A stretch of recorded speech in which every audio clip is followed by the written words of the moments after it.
Salut tout le monde, c'est Princesse Aramir et aujourd'hui on se retrouve pour le 5ème épisode de mon super pouvoir. Et oui, déjà le 5ème épisode et cette fois-ci j'ai décidé de faire un épisode spécial clip.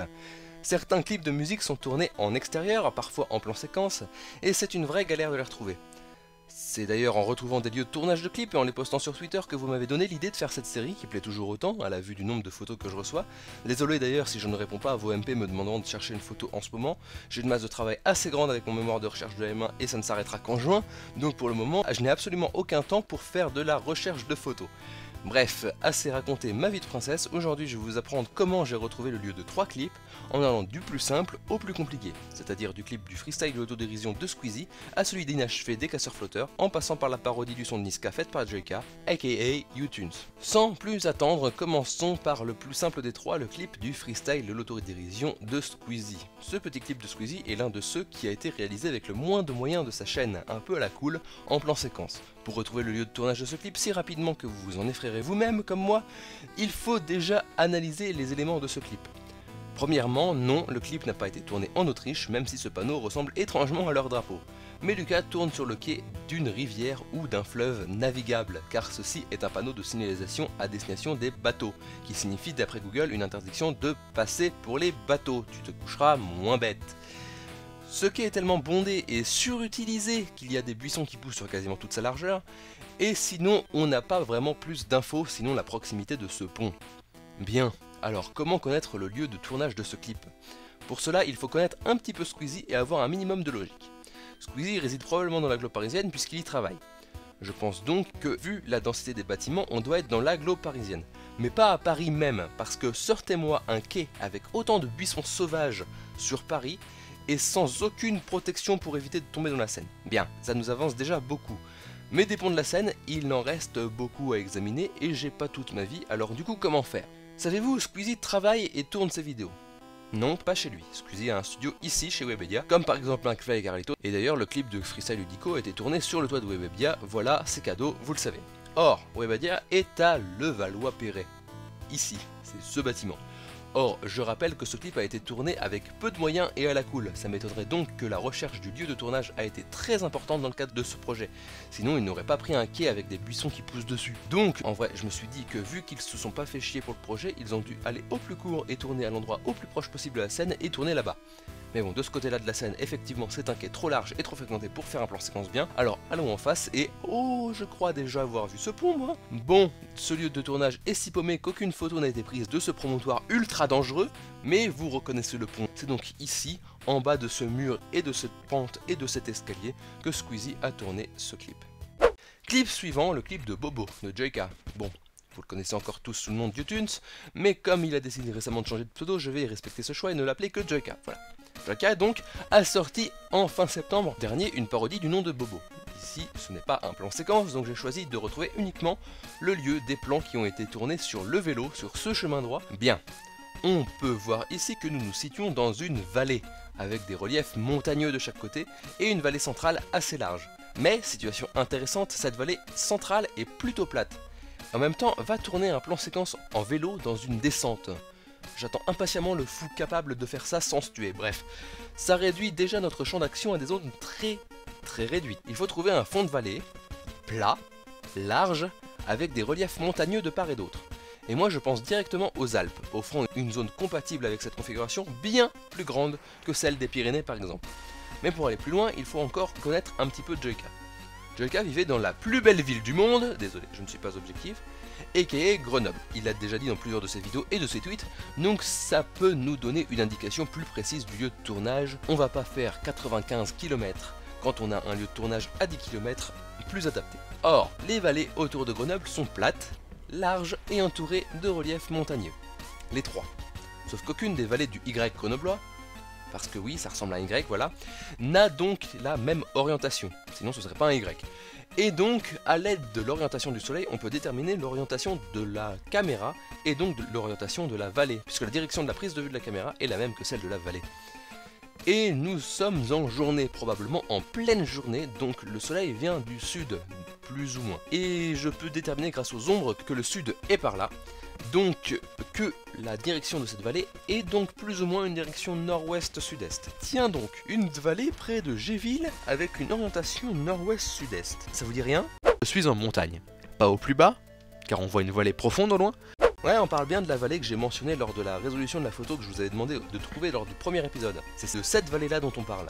Il nous reste donc à trouver un chemin relativement droit dans cette zone, et on peut s'aider de plusieurs choses. 1. En prenant plusieurs endroits sur Google Maps, on peut voir comment on se positionne vis-à-vis des montagnes par rapport au clip. Par exemple, sur cet endroit, en regardant vers le nord-ouest, on se rend compte qu'on est beaucoup trop à l'est. Deuxièmement, on peut prendre en compte la texture du chemin, qui peut nous aider à éliminer, lors de notre recherche sur les images satellites, des chemins bitumés qui seraient trop foncés. Bref, c'est comme ça que l'on peut trouver que ces plans en vélo ont été tournés ici, au nord-ouest de Grenoble, dans un coin paumé au milieu des champs, dans le thème de la vidéo quoi. Dernier clip, le premier que j'ai retrouvé après des heures de travail acharné en prenant en compte la direction du soleil, la topographie, des hypothèses farfelues et beaucoup de sueur. Le clip en plan séquence de Inachevé des Casseurs Flotteurs. C'est un clip en plan séquence dans une route au milieu des champs comme il en existe, tout bonnement, des milliers de milliards en France. Et je vais pas toutes les vérifier. Bon, déjà on a affaire à des grands champs de culture céalière de part et d'autre, ouverts et relativement plats. Donc on peut éliminer d'ores et déjà tout ce qui est montagne, mais tout ce qui est aussi territoire de bocage avec des haies. Mais bon, ça nous laisse une grosse partie de la France, et peut-être de l'Europe, à explorer. Alors je suis parti d'hypothèses qui auraient pu être très facilement remises en question. La première, c'est que pour faire ce plan séquence, il a fallu fermer une route. Et on va pas pouvoir fermer un grand axe majeur de passage. Donc il s'agit d'une petite route qui va pas relier deux gros villages. Ça m'avance bien étant donné que le nombre de petits villages est extrêmement important en France et le nombre de routes qui les relient l'est tout autant. La deuxième hypothèse, c'est que dans ce clip, il y a un nombre affolant de figurants qu'il faut donc amener sur place puis ramener une fois que le clip est parti. Tout ça, bref, ce serait ultra chiant de faire dans un territoire reculé du fin fond de la France, même si ça y ressemble. Et quel est l'endroit le plus pratique pour se faire rencontrer des gens qui peuvent venir de partout en France? La ville la plus centralisée au niveau des réseaux de transport, Maubeuge. Non, évidemment, bien sûr que je parle de Paris-Gros-Bêta. Je suis donc parti du principe que nous sommes sur une route de campagne mais assez proche de l'agglomération parisienne. J'ai pu déterminer l'orientation de la prise de vue grâce aux bribes de soleil et de luminosité qu'on peut observer sur la vidéo. Comme c'est le soir, l'ouest est probablement devant nous, donc nous regardons vers l'ouest. Et ensuite, je suis parti d'hypothèses encore plus foireuses, mais qui ont fonctionné, de me dire que 1. On doit être du coup à l'ouest de Paris, sinon on regarderait vers Paris et vers ses bâtiments, complètement fucked up, étant donné que bon, Paris ne se voit pas vraiment de loin. Et deuxièmement, Orelsan venant de Caen, à l'ouest de Paris, donc il est plus possible qu'il ait repéré un lieu à l'ouest de Paris. Je vous avais prévenu, ce sont des hypothèses à 2 balles, mais du coup notre recherche peut hypothétiquement être réduite à cette zone. Et encore un élément, ceci. Ce truc qui laisse moins passer de lumière en haut, là, qu'en bas, là, me fait penser à un alignement d'arbres en hiver, donc sans feuilles, qui ressemble tout à fait à ça dans un paysage de coucher de soleil, laissant plus passer la lumière sur le tronc que sur la cime, car la cime est plus dense en branchage. Donc pour moi, ceci est une rangée d'arbres d'alignement, comme on a vu sur le dernier épisode à côté de Trappes, qui se situe à notre ouest, et qui suit une direction globalement nord-sud, étant donné qu'elle a l'air perpendiculaire à la direction de prise de vue de la caméra. Comment je sais que c'est perpendiculaire? C'est simple, cette rangée ne semble ni s'éloigner, ni se rapprocher de nous, que l'on soit à droite ou à gauche de l'écran. Bien. Il y a aussi un relief léger, tout léger, à gauche de l'écran. Ça monte un petit peu, voilà. Donc, s'il est à gauche de l'écran, il est au sud. Et cela peut être visible sur une carte de relief. Bref, moi j'ai trouvé ce lieu de tournage en quelques heures. Oui, ça m'a pris du temps, mais il s'est avéré qu'effectivement cette zone correspondait bien à ce que j'ai décrit. Du relief à l'ouest, un alignement d'arbres suivant la direction nord-sud au loin, une petite route rejoignant 2 petits villages, le tout à l'ouest de Paris, mais pas trop éloigné de la capitale non plus, et effectivement, c'est sur cette route qu'a été tourné le plan séquence d'Inachevé. Je peux difficilement trouver plus difficile, donc ne m'envoyez pas de photos de champs sur lesquels on ne va pas plus loin qu'à 100 mètres, hein. Je ne les trouverai de toute façon pas. Bien, avant de nous quitter, je tiens à féliciter les quelques personnes qui ont trouvé où a été prise la photo avec les indices que j'avais donnés lors du précédent épisode qui a donc été prise ici, à Saint-Pierre-des-Corps. Bravo aux gagnants! Et pour le prochain épisode, j'ai décidé de vous aussi vous challenger sur un clip que j'ai déjà retrouvé. C'est un level assez simple, je dirais même très simple et très accessible pour le plus grand nombre, je l'avoue. Je vous demande de retrouver le lieu où a été tourné le premier plan de la vidéo « Il fait chaud dans le ciel » de Joyka. Et comme après ce que j'ai pu vous apprendre, cela peut être encore plus simple, je vais vous proposer un challenge.